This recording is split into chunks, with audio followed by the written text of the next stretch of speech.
이게 녹음이 얼마나 잘 될지 모르겠는데 좀뭐 네, 예. 알겠습니다. 그냥 가까이 오세요. 가까이 이렇게. 네, 근데 저희가 이쪽으로 앉을게요. 예. 이렇게 성함을 좀 이렇게 명칭을 좀 이렇게 정하죠 우리. 저는 이제 모리 이 모임을 이제 주로 많이 하고 있는 사람이고요. 그 자영업 하고 있는 이제 40대 중반 사람입니다. 또 이렇게 저는 유니쌤입니다. 나이는 50대 중반, 그리고 자유주의에 관심이 많고 학생들을 가르치고 있습니다. 부산에 삽니다. 감사합니다. 저는 서울 살고 24살 대학생입니다. 명칭을 좀 정해주세요. 아 신현우입니다. 현우라고 현우라고 하시면 예, 부를게요. 네, 저는 로샤라고 부릅니다. 40대 중반이고요. 중국에서 왔습니다. 자유주의에 관심이 많아서 공부를 같이 하게 됐습니다. 자유주의 공부하러 오신 거예요? 중국에서? 네. 중국에서는 할 데가 없습니다. 그거 아세요? 하이에크가 중국의 조원에서 개방된 거? 그 하이에크 저기 누구였더라? 등소병이었나? 네. 자기 이제 하도 농업 생산력도 안 좋고 엉망진창이니까 그때 하이에크가 떴었거든요. 어떻게 하면 좋겠냐 그랬더니 토지를 자기 소유의 토지를 저기 좀 어느 정도 허락해 줘라 그랬었나 아마 그랬을 거예요. 내가 그랬더니 그 얘기 듣고 이제 그래서 그 굶주리 문제를 해결했다고 그러더라고요.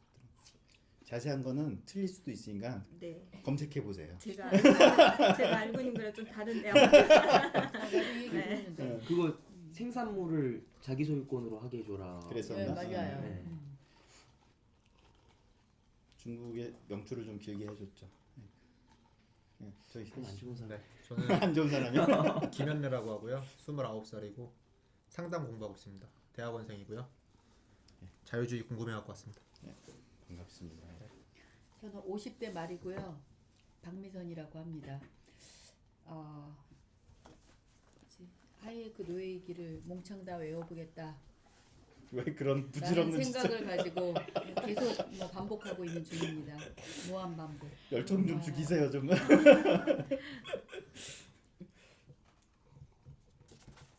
해보죠 뭐. 각자 이제 어떻게 이제 노예 얘기를 관심을 갖게 됐는지 사연들이 있을 거예요. 이제 그거 이제 차차 우리 얘기하기로 하고요.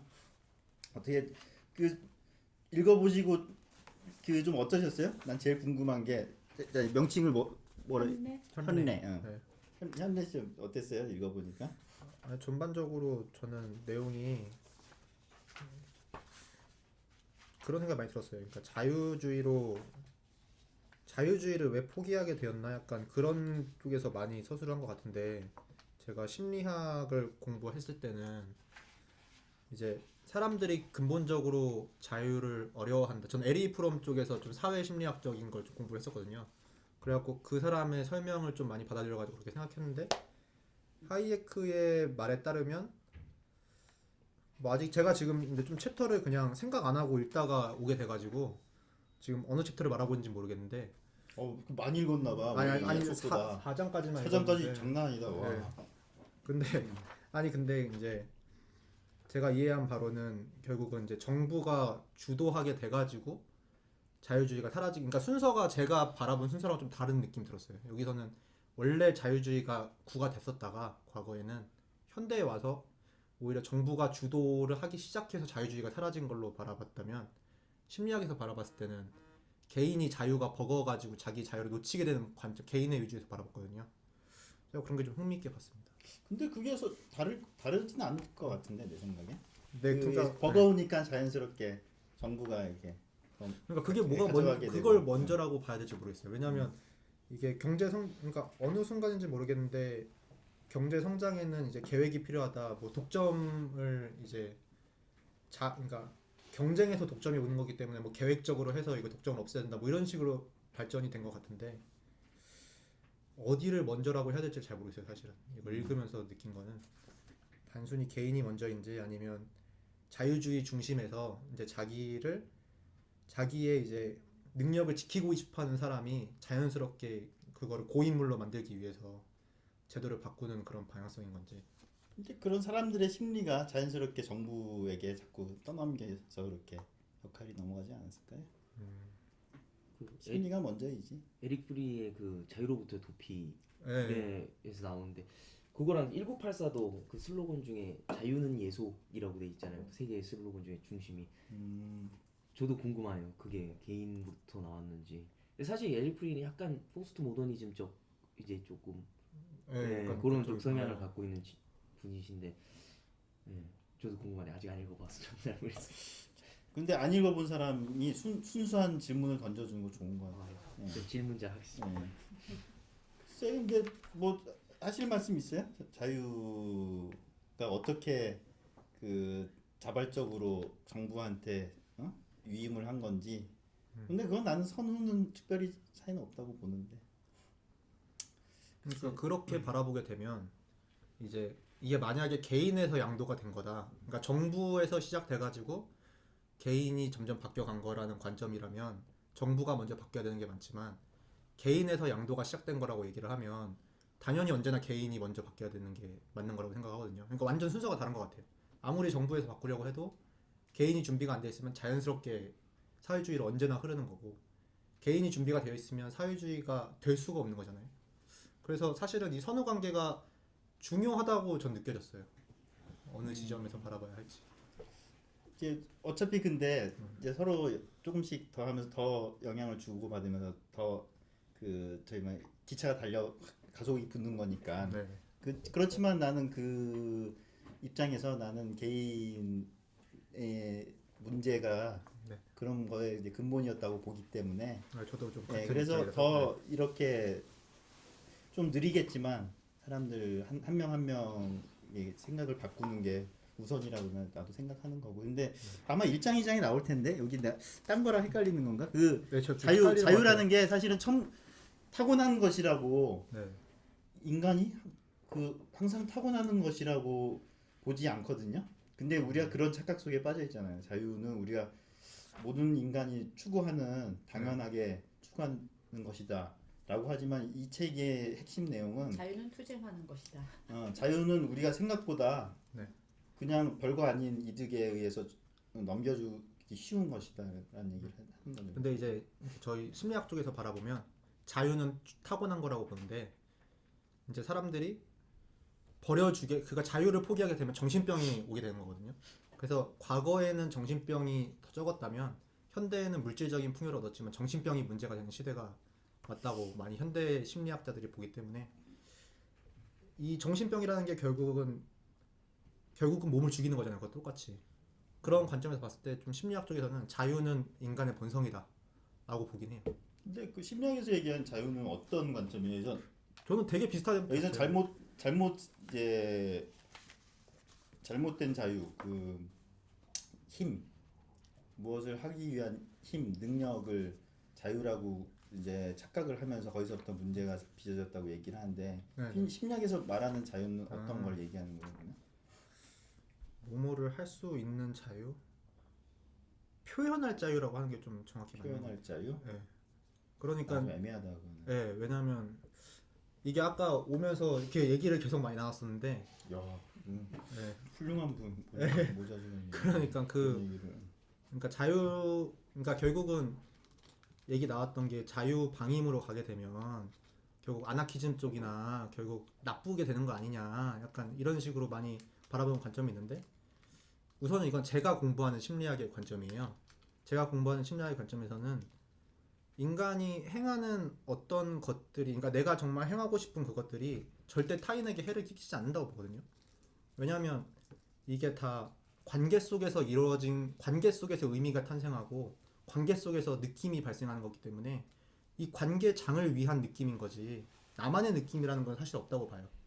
그래서 이 관계를 위한 어떤 느낌이 들었을 때 이거를 표현할 수 있는 자유가 존재하면 그걸 표현하게 되면 이게 관계를 위한 거기도 한 건데 사실은 우리가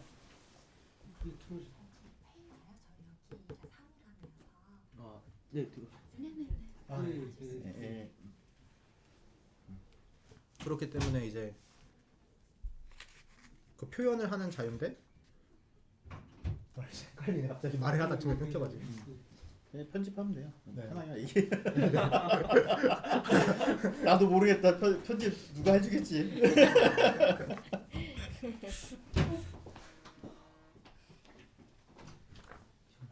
표현의 자유를 굉장히 중시하는구나. 저희 심리학 쪽에서는 상담하고. 예, 표현의 자유인데 근데 음. 이제 표현의 자유가 막히는 이유가 사실은 이제 내가 어떤 사람이야라는 어떤 고정관념이나 아니면 사회적으로 만들어 놓은 너는 이런 사람이라는 이런 것들 있잖아요.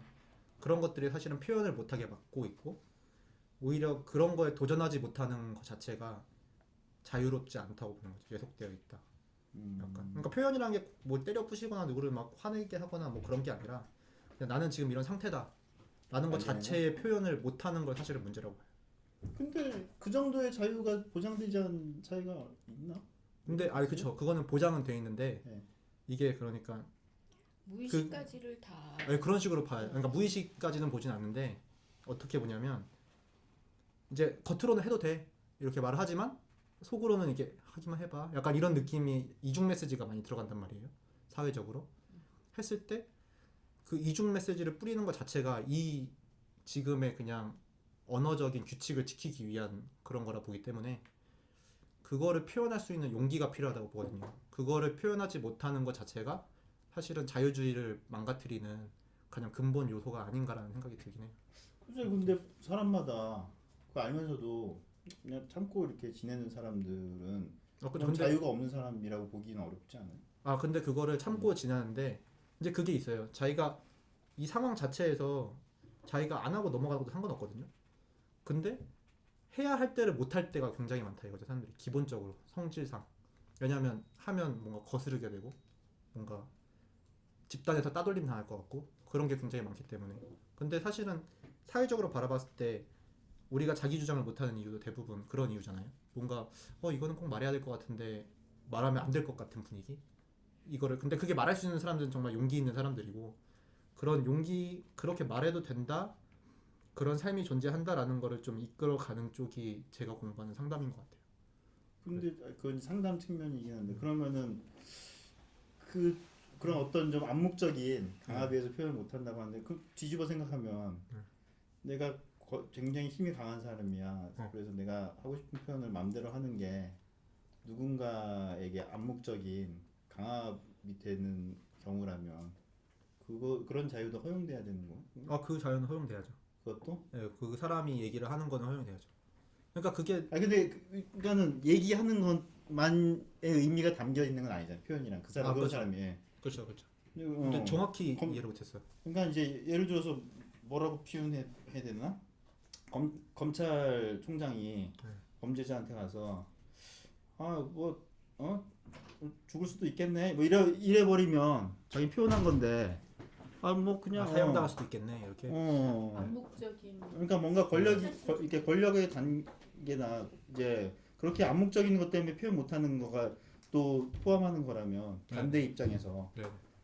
이 암묵적으로 뭔가 강압적인 위치에 있는 사람의 표현도 네. 누군가에게는 그 강압적인 무언가를 제시하는 거죠. 뒤집어. 근데 그 강압적인 그게 잘못됐다는 게 아니에요. 그게 사회 관계에서 당연히 나보다 강한 사람이 있고 약한 사람이 있고 다 존재하잖아요. 근데 약한 사람은 어떻게 해야 되느냐? 그때 약한 사람이 겪는 거는 어떤 두려운 감정이란 말이에요. 예를 들어서.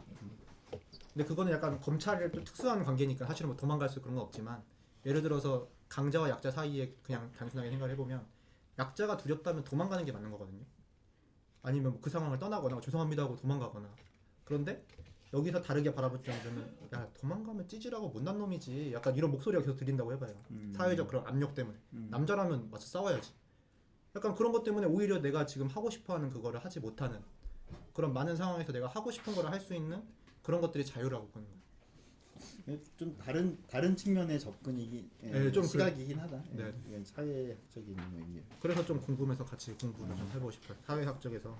그러니까 그런 것들은 어떤 정치나 경제적인 제도에 의한 거와 다르게 인간의 내면이랄지 어떤 심리적인 요소가 작동하는 부분의 자유를 얘기하는 것 같거든요. 맞아요. 그 약간 그게 다르긴 해요. 네, 네. 경제나 사회까지를 가지를 않긴 해요. 네, 그러니까 심리적으로 내가 뭐 개인적으로 성장 과정에서 어떤 위축 속에서 성장했다든지 그럴 때 사회적인 관습이나 이런 거에 영향을 받아서 눈치를 보고 소위 우리 사회가 얘기하는 눈치를 보고 아 내가 지금 이걸 말을 해야 되나 안 해야 되나 그런 게 오히려 자유라는 이름으로 이제 보여질 수도 있을 것 같아요. 그러니까 지금 우리가 그러니까 저도 지금 말씀하시는 게 쉽게 공감이 되는 게 대학원에서 저도 교육 심리를 해서 네.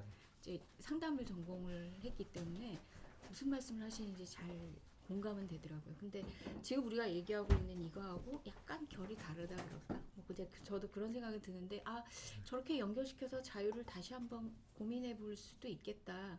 저도 그런 생각은 들었어요. 근데 상담을 공부하면서도 저도 그걸 이렇게 자유하고 연결시킬 생각은 한 번도 안 해봤고 자유 노예 얘기를 저는 소개를 받은 거는 김희석 박사님 강의를 그때 정규제 TV에서 정말로 오래전에 하실 때 그때 들어서 이 책을 읽어야겠다고 생각했는데 유감스럽게도 사실은 저는 이 책을 최근까지도 읽을 시간을 못 냈어요. 다른 책에 늘 허덕허덕 신간이 나오면 그거 막 읽기가 바빠서 고전이라고 불리우는 책들을 오히려 잘 못 읽었는데 맞아요. 이게 정말 고전인데 네. 실제로는 읽은 사람이 없는 글자로는 책 중에 하나예요.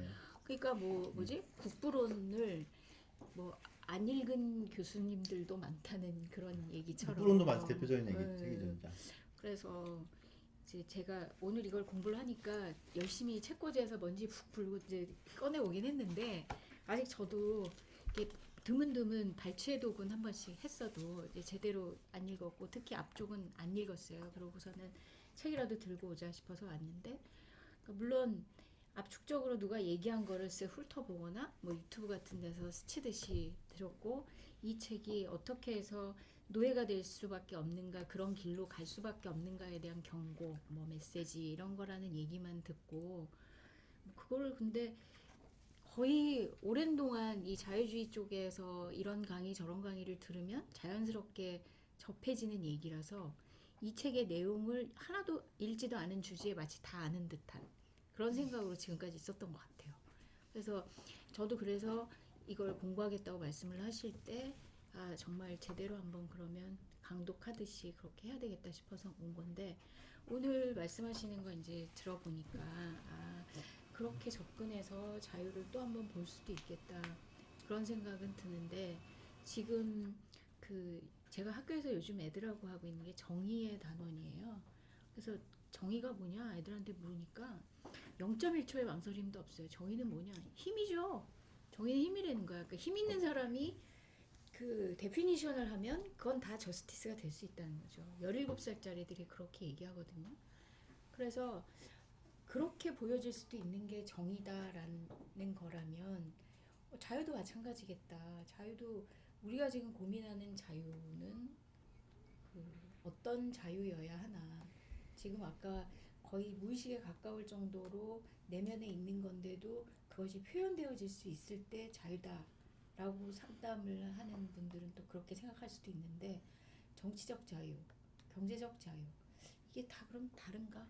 저는 이제 사회에서 개인으로부터 위임받아서 그 자유를 어느 정도 선까지 인정해주고 보장해주고 지금 우리 사회는 그러고 있는데 그 영역을 지금 국가가 살금살금 가져가서 거의 점점 자유라고 우리가 불렀었던 입지가 자꾸 좁아지는 그런 상황에서 위기의식을 느끼고 지금 이런 거라도 해야 되겠다고 이제 하고 있는 건데 문제는 그 국가가 위임받고 사회가 위임받은 자유에 대해서 사람들이 그걸 선하다고 그냥 퉁치고 넘어가거든요. 그렇게 인정해버리고 그러니까 그런 부분에 대해서 우리가 빨간불을 켜야 될 것 같다는 생각이 이제 드는 거예요. 지금 뭐 학교에서도 그렇고 정부가 사회가 하는 일에 대해서는 다 정의롭고 그거는 기꺼이 우리의 자유를 어느 정도는 그 이렇게 위임하고 양보해도 충분히 익스큐즈가 되는 거라고 사람들이 그냥 생각하고 있는 것 같아요.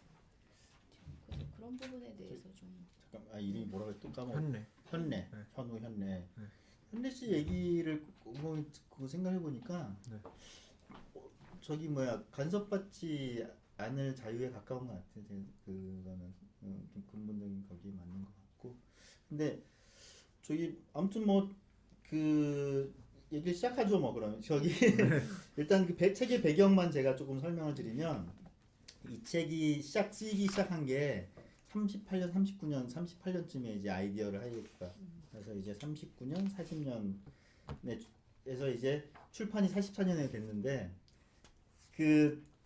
저희 현우 씨는 알 거예요. 39년에서 45년이 무슨 해인지. 네, 알죠. 2차 대전이 39년에 시작해서 45년에 마쳤는데 재밌는 게 2차 대전에서 영국이 이길지 질지 모르는 때에 이 사람은 이미 이제 영국한테 경고의 글을 쓴 거예요. 이제 어떻게 보면 해당 행위를 하는 거예요. 이 사람은 그렇게 하지 말라고.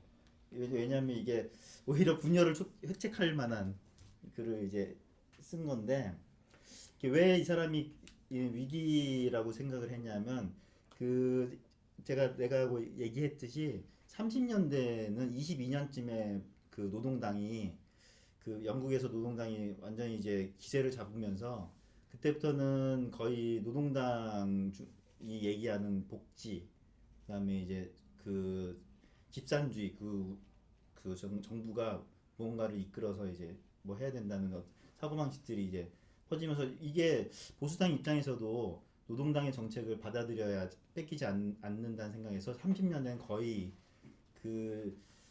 보수당 내에서도 사회주의 정책을 굉장히 많이 내밀고 그러면서 자기 정권을 유지를 하게 돼요. 그러니까 30년대에 이미 그런 것들이 있었던 거죠. 그래서 하이에크가 와서 보니까 이미 30년대부터 그런 일이 벌어지고 있고 그런 추세가 전쟁 시기에는 거의 중앙에서 모든 걸 계획 경제로 시스템이 가니까 전쟁 시기에는 그게 본격화되고 자리를 잡는 걸 보면서 이 위기다. 나중에 전쟁이 마치더라도 위기가 올 것이다라는 걸 이제 예견을 한 거죠. 그래서 이 사람이 경고를 하는 건 사실은 전쟁만을 본 것이 아니고 그 영국 사회 그 정치에서 이미 보수당 스스로가 이제 사회주의적인 정책들을 계속 도입해 오는 모습 자체가 문제였다는 걸 보면서 이제 글을 쓰게 된 거고 이 제목이 사람들이 서프돔이거든요. 서프돔이 무슨 뜻이냐? 왜 우리가 이제 더 로드 투 서프돔이라고 서프돔이 보면 농노라고 돼 있나 봐요. 근데 사실은 이게 어떤 의미냐면 이런 재미로 드리는 말씀은 하이에크가 요 제목을 어디서 왔냐면 토크빌이 프랑스의 자유주의 철학자가 있어요.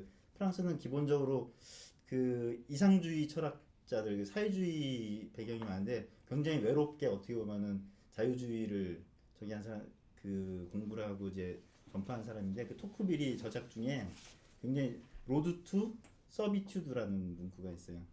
우리가 이런 식으로 하면은 이제 노예의 길로 가게 된다라는 굉장히 유명한 문구를 이 사람이 이제 따와서 그거 이제 오마주로 로드 투 서프돔이라고 했는데 왜 서비튜드라고도 안 하고 서프돔이라고 했냐 보면은 1918년에 버트란드 러셀이라는 이제 사상가가 이제 로드 투 프리덤이라는 책을 써요. 그래서 로드 투 프리덤, 소셜리즘, 아나키즘, 신디컬리즘 해가지고 이제 이 사람의 이제 사상은 뭐냐? 이 사람이 사회주의자는 아니고 우리 20세기 최고의 지성이며 뭐 수학자이며 논리철학자였다고 하고 영국인으로서 노벨 문학상도 받고 막 그런 유명한 자유주의를 표방한 사람이에요. 사실은 자유주의자를 표방한 신자파 지식인이었는데 이 사람이 이제 자유로 가는 길 로드 투 프리덤에서 하는 얘기가 사회주의나 아나키즘, 뭐 생디칼리즘, 노동조합주의 같은 생디칼리즘 같은 것들이 나름의 어떤 의미가 있기 때문에 자유주의도 참 중요하지만 그런 부분들을 검토해서 지향해야 할 가치로 좀 탐구해서 받아들여야 될 부분이 있다라고 하는 책이 로드 투 프리덤이라는 책이에요. 그래서 사실은 이 사람이 로드 투 프리덤이 아니라 사실은 너가 하는 얘기는 로드 투 서프돔 노예로 가는 길이다라고 하는 걸 얘기하고자 이렇게 제목을 굳이 붙인 거예요. 그런 역사적인 의미가 있어요. 이거는. 예, 나는 그래서 이 1장 2장만 봐도 나는 너무 보던 당시 상황이 탄핵 상황이라 유승민이 너무 유승민에 대한 개혁 보수 주장하는 친구들에 대한 경고. 너도 사회주의자, 모든 정당의 사회주의자들이 너도 사회주의자, 나도 사회주의, 다 사회주의자들이다. 라고 하는 얘기가 너무 이렇게 선명하게 다가왔고 이 책에 뭐 관통하는 주제가 그거고 그래서 그런 부분이 많이 보였어요. 그래서 이 보면은 앞에 김희석 박사님이 쓴 역자서문이 거의 책의 전체 내용을 다 이제 해주는 얘기라 이걸 한번 쭉 보시면 좋을 것 같고요. 또 뭐 우리 서문이나 어디 보면서 혹시 뭐 하고 싶은 얘기 혹시 있었어요, 로샤님? 저는 공감되는 부분들이 되게 좀 많았고 꼭 서문이 아니더라도 어쨌든 개인주의나 자유주의는 공산주의에 비해서 하나의 이념이나 이런 거는 아닌 것 같다는 생각이 확실히 들고 제가 한국에 와서 처음에 자유주의 이쪽 지식인들한테서 들었고 정말 가슴이 막 이렇게 쿵쾅쿵쾅 했던 말이 뭐냐면 개인의 탄생이라는 말. 전 그 말 듣고 정말 깜짝 놀랐어요. 와, 그래 우리 중국 사람들은 개인의 탄생을 지금까지 경험하지 못한 사람들이구나. 15억이 그 생각 드는 거예요. 그러니까 계급 사회에서 유교 문화 뭐 이런 데서 살았을 때는 여자들 같은 경우 특히 부모한테 예속되고 뭐 예속도 다 예속되는데 그런 과도기가 얼마 있기도 전에 또 공산주의에 의해서 이번에는 이제 정부에 다 예속되는 그러니까 개인의 탄생을 경험하지 못한 정신세계들이구나 그런 생각이 좀 많이 들었고 그러면 저는 항상 고민되는 게 그럼 왜 사회주의가 그렇게 지금까지도 많은 사람들한테 이제 매력적인 예를 들어 이렇게 빠지기 쉬운 그런 이념인가라고 생각을 하면 사회주의 이론 중에 그런 그 초반에 중국에서도 이렇게 평등과 자유를 내건단 말이에요. 이 사회주의자들이. 그러니까 자유주의를 배우기 전에 저기도 자유 저기도 평등 얘기하네. 듣고 보니까 괜찮네. 특히 가난한 사람이 대다수일 때는 그냥 쉽게 넘어가죠. 너한테 잘해줄 것이다. 너를 평등하게 너의 지위를 높여줄 것이다. 특히 여성들. 그러니까 중국에서는 여성은 절반 하늘이다 막 이렇게 모택동이 명제를 만들었단 말이에요. 그러니까 중국 여자들 기가 센 거예요. 음기가 세다고 막 이렇게 얘기를 하는데 어쨌든 그래서 개인의 그런 탄생을 경험하지 못한 것들이 아주 중요하다. 그런데 또 사회주의에서 평등하게 해준다라고 했으니까 이 배우지 못하고 사회 밑바닥에 있었던 사람들이 그냥 막 빠져든 거예요. 근데 정말 역설적이게도 초반에 혁명했던 모택동은 저는 인간성 자체가 좀 괴물스러운 면이 있다고 보는데 주울리 같은 사람은 굉장히 합리적이고 나름대로 꽤 높은 지식적 소양도 있고 성품 자체가 그렇게 유순하다고 이제 증언들이 다 나오죠. 근데 그런 사람들마저도 이 괴물 같은 독재자 옆에 붙어가지고 이 독재 체제를 구축하는데 아주 큰 기여를 한단 말이죠. 심지어 유석이 같은 경우도 문화대혁명 당시에 탄압을 받고 세상을 떴지만 저는 처음에 역사를 모를 때는 유석이 참 안타까워 너무 안 됐어 했는데 나중에 다시 알고 보니까 유석이가 모택동 신격화하는데 거의 베이스를 깐 사람인 거예요. 그래서 이 사회주의라는 시스템은 참 괴물이다 그런 생각을 저는 거듭거듭 하게 되고 이거를 여기 전 뭐 2장까지 읽었는데 2장까지 읽는 중에도 이렇게 사회주의를 경계하고 위험성을 지적한 책들이 나왔음에도 불구하고 왜 중국의 그 혁명가들 중에는 이런 것에 귀를 기울인 사람들이 없었을까 내지는 힘을 발휘하지 못했을까 생각하면 그때 당시 사람들 수준이 그냥 사회주의를 받아들이기 좋은 그 수준이었던 게 맞는 것 같아요. 상업의 발달과 관계 있지 않을까요? 상업 사회를 살지 못한 사람은 개인의 자유라는 것에 대한 개념 자체를 이해하기 참 힘들 수 있어요. 근데 제가 여기에서도 그 부분에 제가 이렇게 메모를 잠깐 해놨는데 정말 경제적인 발전이 오면 정치적 자유가 자연스럽게 올까? 근데 중국이 지금 충분히 경제적으로는 발전했는데 자유주의에 대한 이게 생각처럼 이렇게 비슷한 수준으로 발전하지 않거든요. 그래서 물론 이게 더 긴 시간이 필요한 건지 궁극적으로는 저도 그 생각했거든요. 근데 왜냐하면 우리들이 때 우리나라에서 중국 사람들은 굉장히 상업적인 사람이고 경제 논리를 굉장히 중시하는 사람이라고 생각했는데 왜 얘네들은 이랬을까라고 생각했는데 사실 그 중국 인구에 비하면 아주 적은 부분이고 사실은 너무 많은 부분의 사람들이 교육의 혜택도 받지 못하고 농노를 기반으로 한 중세 사회를 계속 그렇죠. 살고 있죠. 네, 사실 사실은 지금도. 그렇죠. 네. 정신세계가 그렇기 때문에 아직은 수준이 여기 그 경제가 발달하면 자유주의가 뭐 거기 수준까지는 아직 못 간 거죠. 너무나 많은. 근데 아까 저는 좀 공감이 갔던 게 교육 수준이 굉장히 높은 사람들이 사회주의에 많이 빠진단 말이에요. 네, 그러니까 그게 근데 그 사람들은 재물도 많아요. 또 많죠. 없는 사람들. 그리고 제가 되게 놀랐던 게 제가 최근에 읽었던 책 중에서 사실은 이제 현대 실존주의가 이제 과거에는 약간 좀 정신적인 면이었다면 되게 몸적이나 신체적인 쪽으로 많이 넘어가는데 거기에 기반을 깐 게 미국의 실용주의거든요. 근데 미국 실용주의 존주의가 사회주의였다고 방금 여기 읽어보니까 나와 있더라고요. 네. 그래서 그 철학이 그렇게 이해가 되나? 약간 이런 생각까지 들 정도로 좀 그런 문제가 있는 것 같아요. 돈을 아득바득 본 사람들은 저기 안 그러는데 사회에 살다 보면 경제적인 여유가 있는 사람들은 뭐가 있냐면 아까 가장 중요한 그 타인의 시선으로 자기의 욕망을 이러고 저러고 얘기 많이 했잖아요. 그런 것처럼 자유라든가 평등이라든가 나눔이라든가 이런 거에 대한 가치를 내가 실천하고 있다. 아니면 그걸 내가 굉장히 존중하고 있고 나는 그렇게 사는 사람이야 라고 보이고 싶은 거예요. 그런데 그 밑에는 또 그 자유와 평등과 나눔을 나눠 먹고 싶은 사람들이 더 많아. 그러니까 그게 맞물리다 보니까 사회주의로 빠져드는 게 아닐까? 지금 우리 같은 경우에도 몇몇 사람들이 그러니까 뭐 서초동 아니 뭐라 그래? 강남 좌파라고 하는 사람들이 사실은 굉장히 이기적인데도 불구하고 겉으로는 자기가 조국이 같은 애들이 뭐 엄청난 그런 지식인으로서 뭐 자유, 뭐 평등, 나눔 어쩌고 말은 많이 하잖아요. 개인적으로 착복을 하더라도 그런데 그 사람들이 말은 그렇게 하더라도 또 그런 게 돌아가도록 뭔가 시스템을 만들고 그러면은 그 자유 평등이 문제가 아니라 그 나눔을 꿀을 빨고 싶어하는 더 많은 사람들과 이렇게 합작이 되어서 그런 시스템으로 넘어가는 게 아닐까? 결국에 사회주의는 국민의 수준 아니에요? 지식인이 왜 사회주의는 기본적으로 이렇게 내가 무언가를 조작해서 중앙에서 무언가를 할 수 있다는 좀 자만심 같은 건데 지식인들이 왜 사회주의로 가는가 뒤에 또 얘기가 나와요.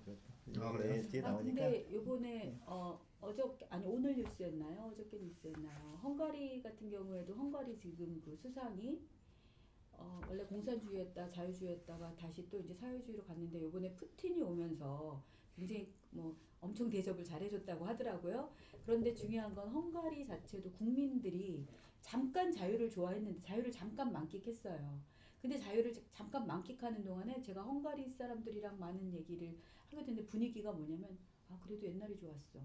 이런 사람들이 너무 많은 거예요. 왜냐하면 경제적으로 자기네들이 자생할 수 있는 능력이 없기 때문에 대부분의 사람들이 일단 뭐 의료 다 공짜고 예를 들어서 뭐 차도 공짜로 타야 되고 뭐 어쩌고 저쩌고 그런 복지 그러니까는 평준화된 그 복지가 다 좀 경제적으로 떨어지는 다 같이 못 사는 복지일지라도 다 같이 못 살으니까 크게 그렇게 신경이 안 쓰인단 말이에요. 근데 어쨌든 간에 일단은 편안하게 뭔가를 누릴 수 있고 내가 뭐 원하면 갈 수 있는 나한테 그런 권리가 주어졌다라고 생각을 하기 때문에 자유를 안 좋아하더라고요. 그러니까 분위기가 다시 이제 사람의 넘어가는 중이에요. 그 개인주의가 잘 훈련이 되면 첫째는 책임을 안다는 거예요.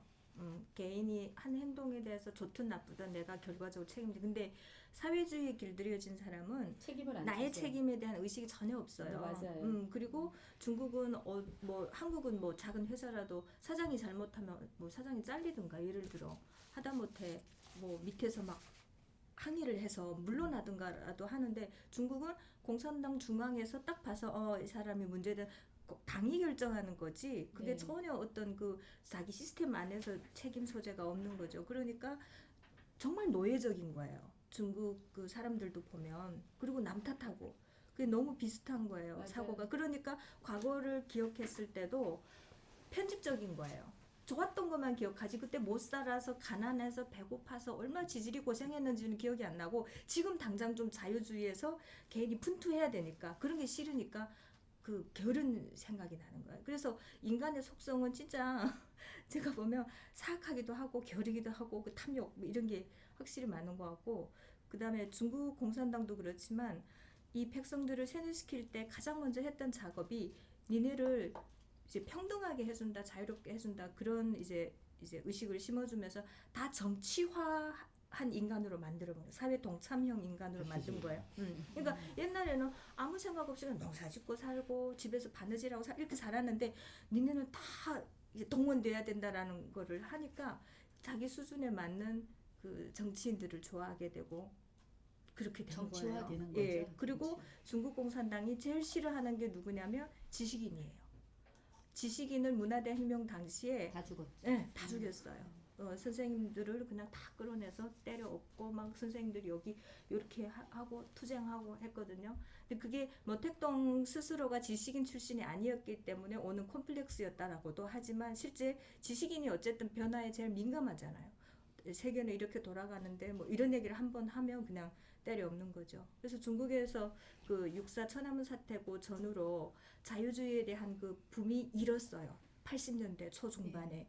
그리고 공산당도 되게 갈등했죠. 와 갑자기 지식인들이 이렇게 또 막 들고 일어나니까 그럼 우리가 진짜 방향선 전환을 좀 해야 되나. 그래서 그때 흔들린 사람들이 후여방이나 조자연 같은 당 지도부가 흔들린 거예요.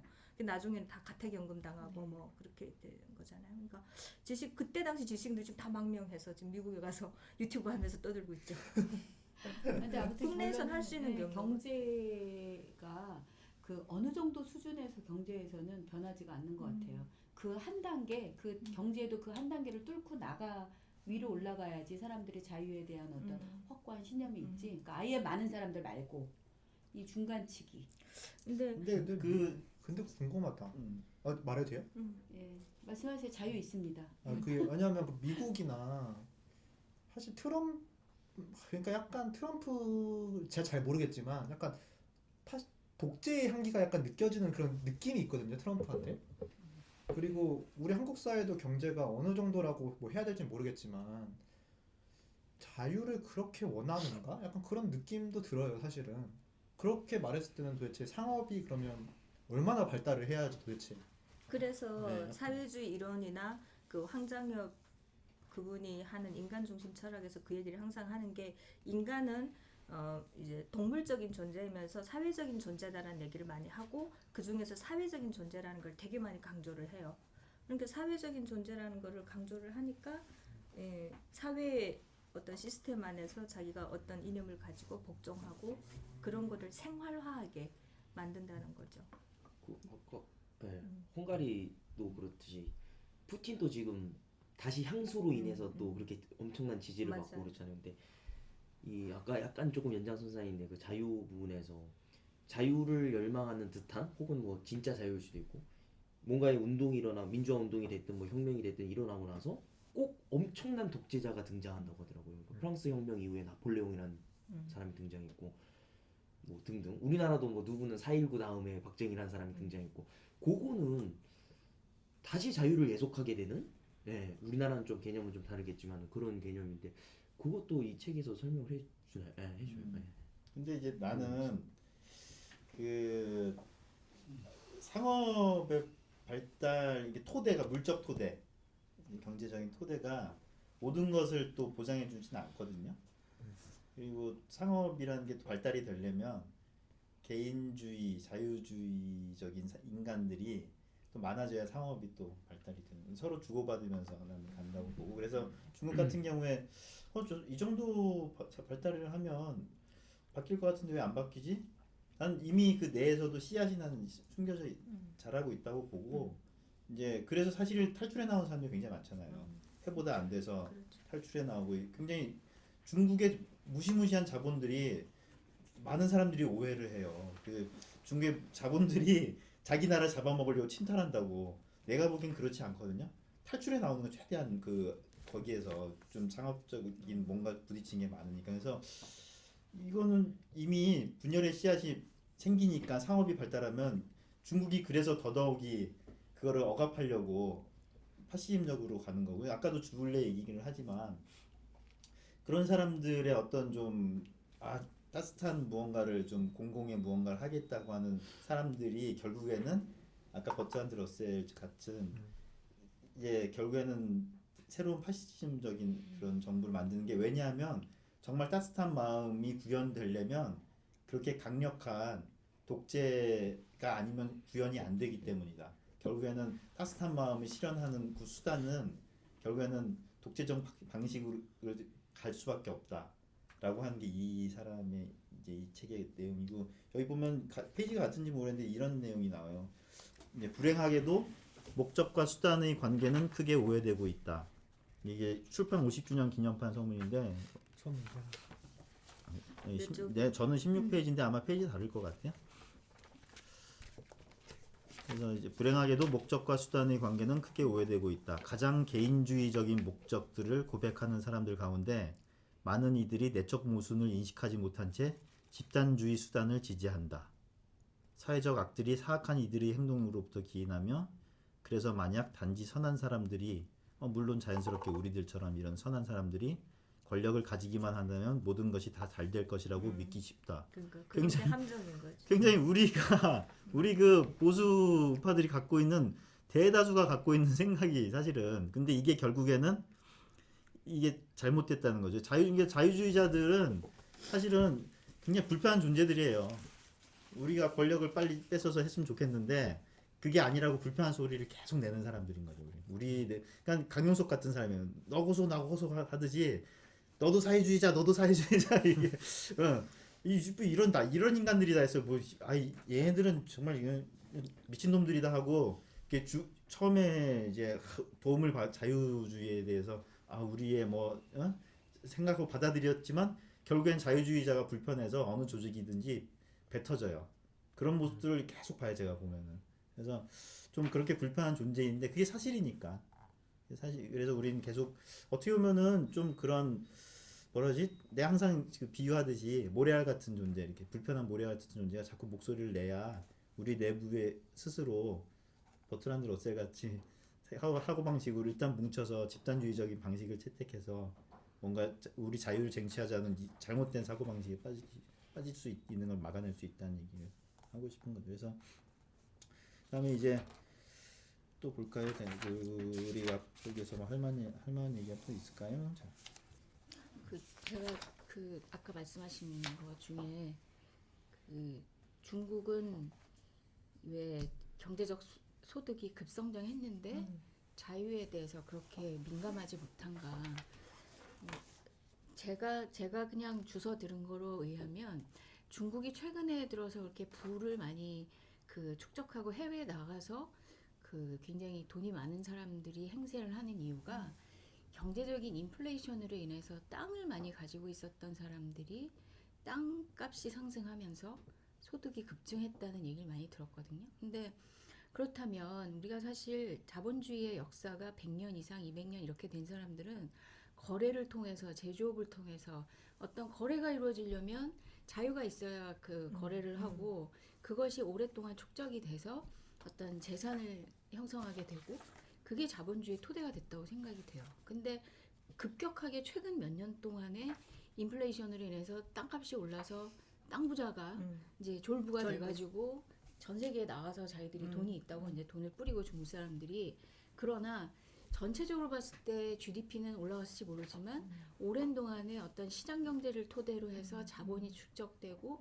그런 과정은 생략됐다는 거죠. 아직 경험해보지 않았기 때문에 거래를 통해서 개인이 뭔가를 선택하고 그걸 통해서 자유를 누리고 그런 경험이 없는 중국이 단지 피상적으로 현재 드러난 GDP의 상승만으로 시장 경제를 오랫동안 경험해서 축적한 그런 재산권의 개념을 갖고 있지 않은 사람들하고 우리가 똑같이 그걸 같은 동일선상에서 놓고 생각할 수는 없을 것 같다는 게 제 생각이고 그리고 제가 파이프스 책을 읽었을 때 왜 저는 책 제목이 자유와 소유가 아니고 소유와 자유일까를 되게 의문을 가졌었어요. 근데 재산권이 거의 생명과 동일하게 맞아요. 여겨졌다는 사실이 재산권에 대한 각성이나 깨우침이 없는 사람들은 진짜로 자유를 제대로 이해할 수 없다는 생각이 전 들거든요. 그래서 그것 때문에 우리가 지금 계속 보면 뭐 세금을 걷어서 뭘 하겠다. 공공이라는 이름으로 개인의 재산을 침탈하는 사람은 우리가 하여튼 목숨 걸고 막아야 된다는 생각이 저는 드는 거예요. 왜냐하면 재산권을 침해하는 사람들은 결국 내 목숨을 노리는 것일 거기 때문에.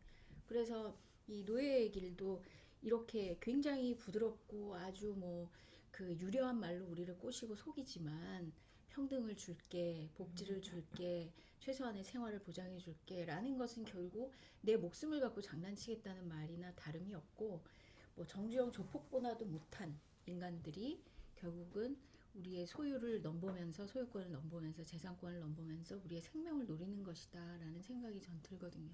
그래서 중국을 아까 예를 들어서 말씀을 하셨길래 그 자유를 가지고 어떤 거래의 자유, 그걸 통해서 오랜 동안 재산을 축적하는 경험을 갖지 않은 사람들과 우리가 그걸 같은 선상에서 놓고 뭐 경제적 소득과 자유를 얘기하기는 어려운 거 아닌가, 저는 그런 생각이 좀 들었어요. 그 자유인이라는 개념이 처음 나온 게 그 권리장정인가요? 네, 제일 처음에 네, 들고 네. 일어난.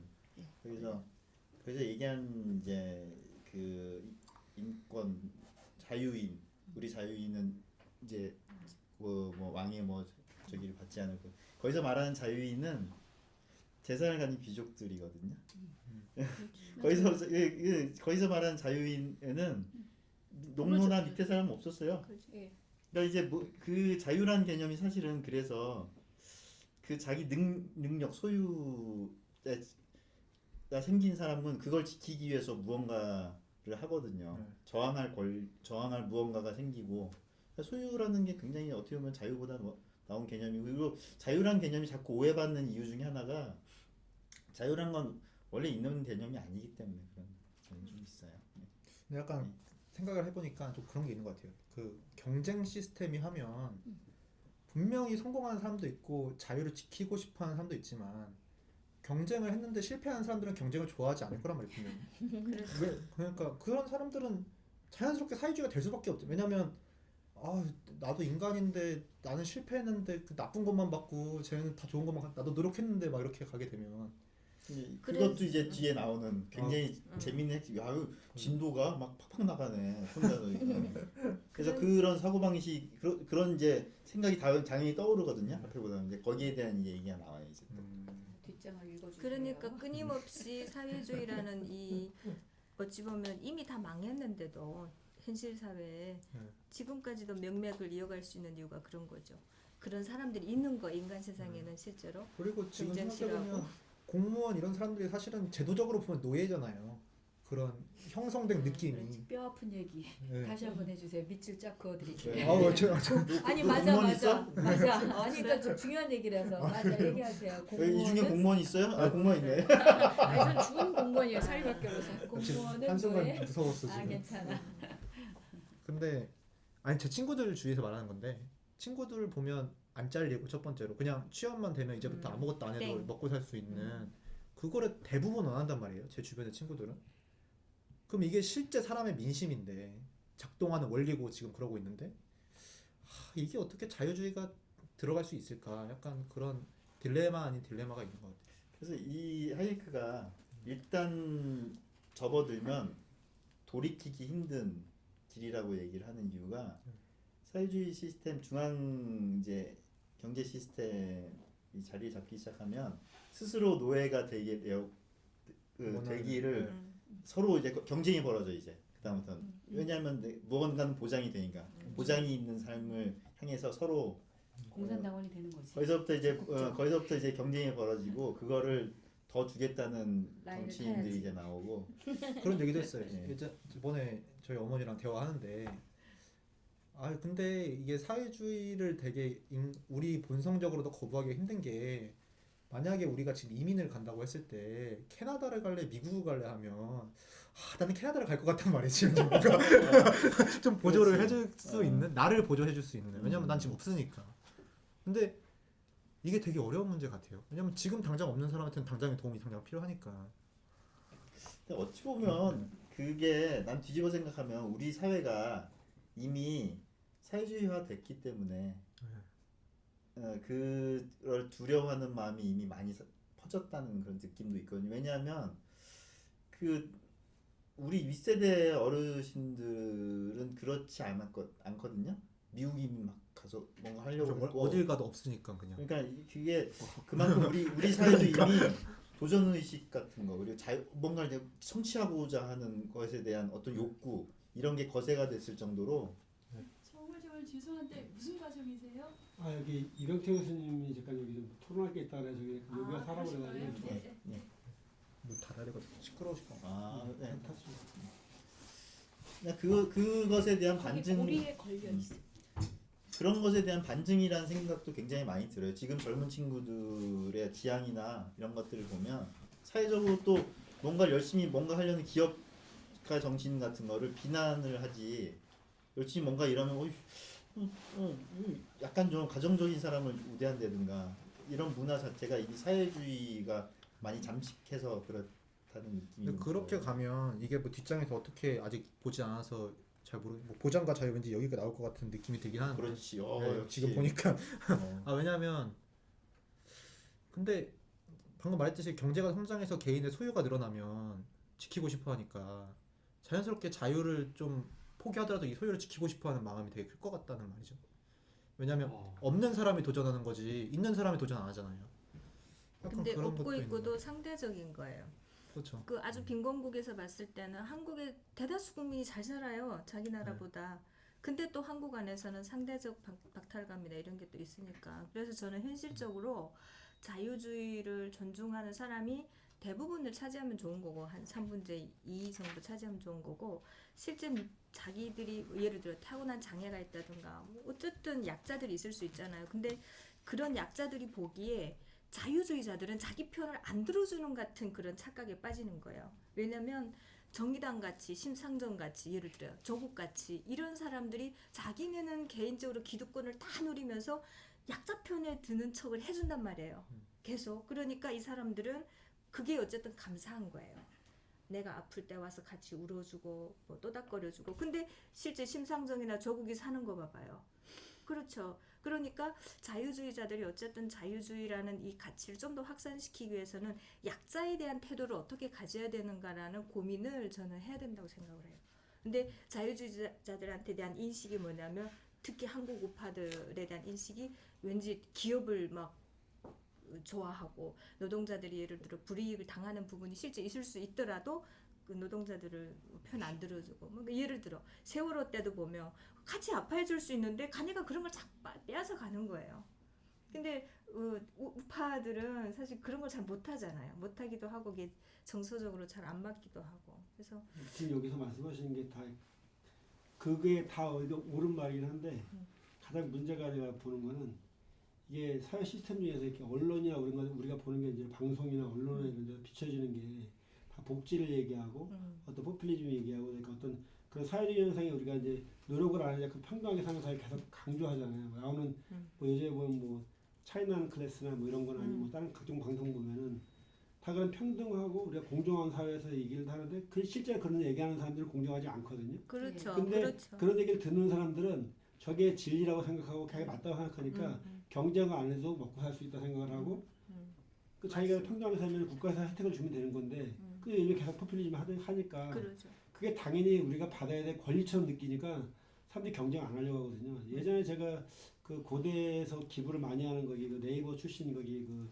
임원 그 친구가 있었는데 그 친구가 고대 대학원생들 모아놓고 강의를 매년 거기다가 한 몇 억씩 기부를 했거든요. 펀드로 많이 했는데 대학원생 강의를 듣는데 대학원생들이 질문한대요. 근데 그 이후로 그 사람이 기부를 끌었어요. 근데 끄는 이유가 그 대학원생들이 질문하는 게 저희가 노력을 하지 않고 좀 이제 편하게 먹고 살려면 어떻게 살아야 되니까 그걸 이제 질문한 거예요. 그러니까 그런 건 없다. 이 자유경제 시장에서는 치열하게 싸우고 똑같은 IT 업체에게도 피 터지게 싸우고 해서 싸워야 되는데 그런 사회가 정상적인 사회인데 왜 그런 사회를 하려고 하니 배우려고 하냐 그러니까 그럼 자기네가 여기 들어와서 특별히 이런 강좌를 들을 필요가 없는 거 아니냐.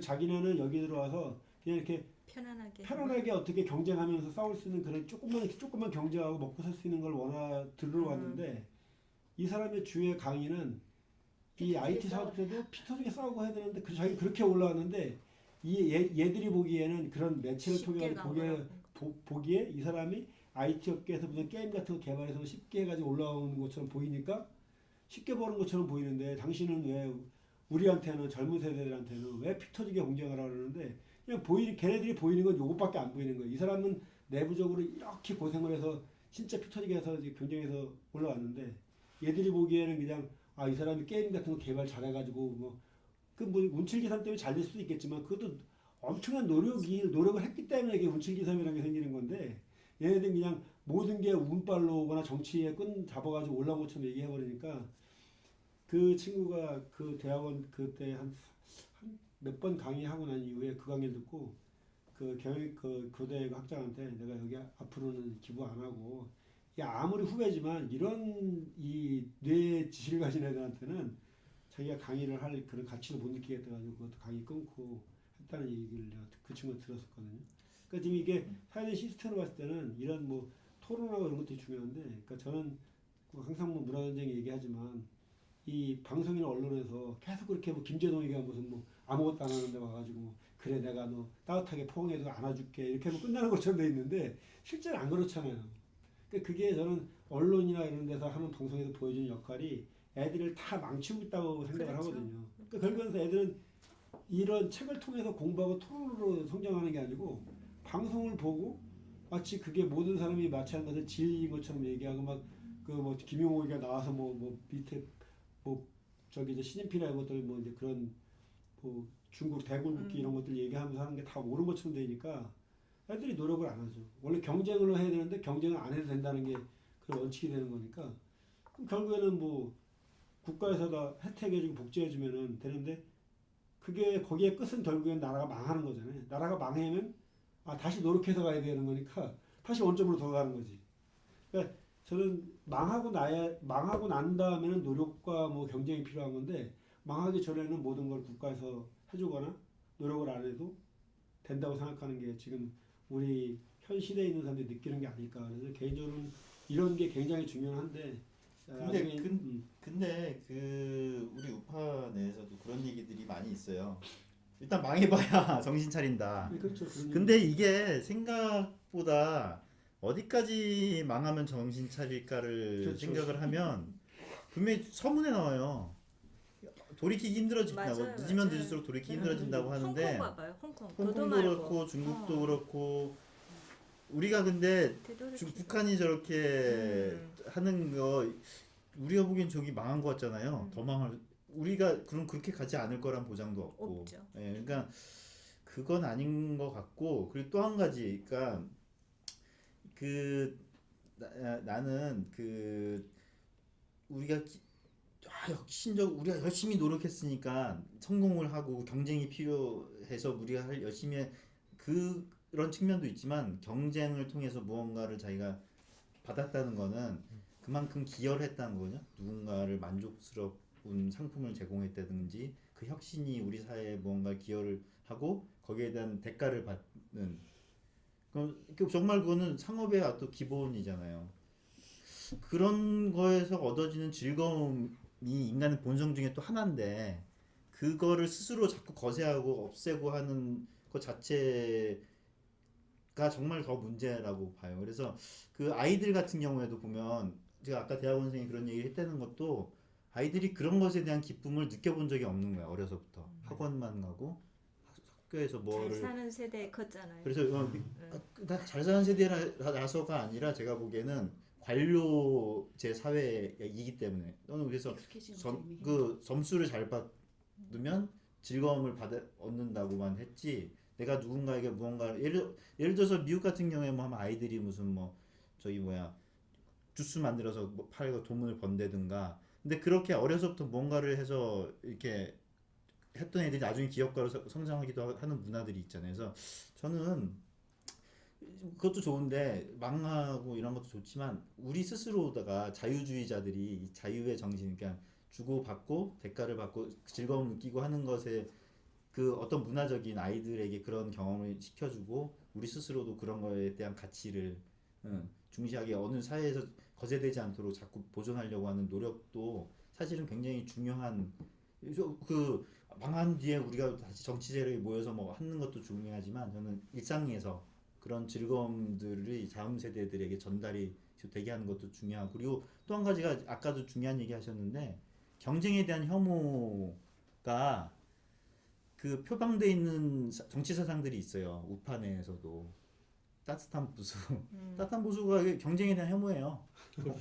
공화주의, 경쟁에 대한 혐오예요. 그래서 여기서 분명히 하는 얘기가 경쟁에 대한 혐오가 뭐냐면 아예 경쟁이랑 사라져야 된다고 주장하는 사람들도 있지만 경쟁의 어떤 부산물 잘 이렇게 못 사는 사람들이 지는 사람들이 나오고 그런 사람들을 그래 경쟁 그런 부분 좀 약간 혐오스러운 면이 있어. 그거는 우리가 보충해 줘야 돼.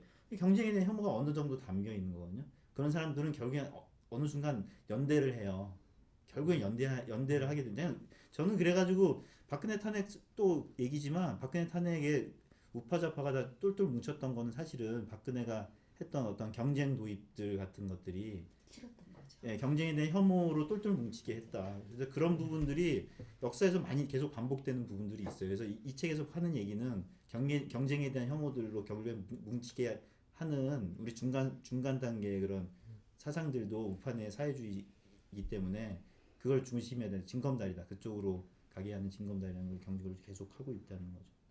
윤희쌤이 제일 피부로 느끼시겠지만 경쟁에 대한 혐오가 얼마나 뿌리 깊냐면 젊은 세대들이 굉장히 아까도 뭐 왜 보수적이냐 30대 40대에 비해서 뭐 이런 얘기 나왔는데 이 젊은 세대도 경쟁에 대해서 엄청나게 혐오하거든요. 아까 얘기하신 것처럼 치열하게 경쟁해라 노력해라 완전 꼰대로 바로 찍혀버립니다.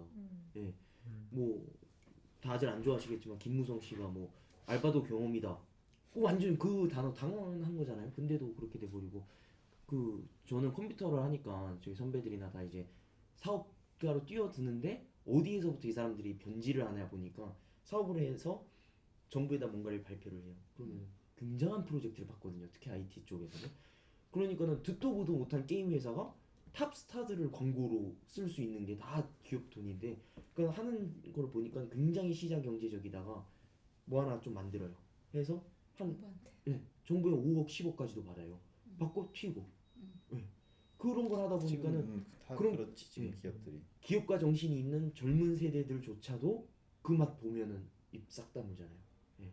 그러니까는 이런 것부터 지금 그런 너무 문제가 심각해요. 제일 심각한 게 그렇고 아까 뭐 이게 경제가 망해야지 노력하고 경쟁한다는 것보다도 그러니까 저는 이런 거를 많이 소위 말해서 아까 만난 뭐 이병태 교수님이나 어떤 경쟁과 노력을 통해서 어떤 예전에 보면 뭐 피와 땀과 노력을 통해서 이게 사회가 발전된다 그러는데 그런 거를 가르칠 수 있는 분들이 이 뭐 앞으로 뭐 이제 정권이 바뀐다거나 아니면 어떤 시대가 바뀌면은 그런 분들이 방송이나 어떤 데 출연하면 계속 그런 얘기들을 계속 해주셔야 돼요. 감성이나 어떤 뭐 공감이 아니고 우리가 노력해서 어떻게 나라를 일궜고 어떻게 발전시켰고 뭐 어떻게 뭐 그런 치열하게 어떤 싸워서 우리가 어떤 뭐 기업도 그렇고 뭐를 발전시킨 것들을 해줘야 되는데 지금은 이 언론 자체는 모든 방송이나 책들이나 영화나 뭐 모든 프로그램들이 그냥 다 공감하고 우리가 뭘 나눠주고 복지해주는 다 이런 것들만 나오기 때문에 애들이 다 그런 것만 받고 살잖아요. 그러니까 그게 옳다고 생각하니까 교육을 시켜도 아까 얘기했던 것처럼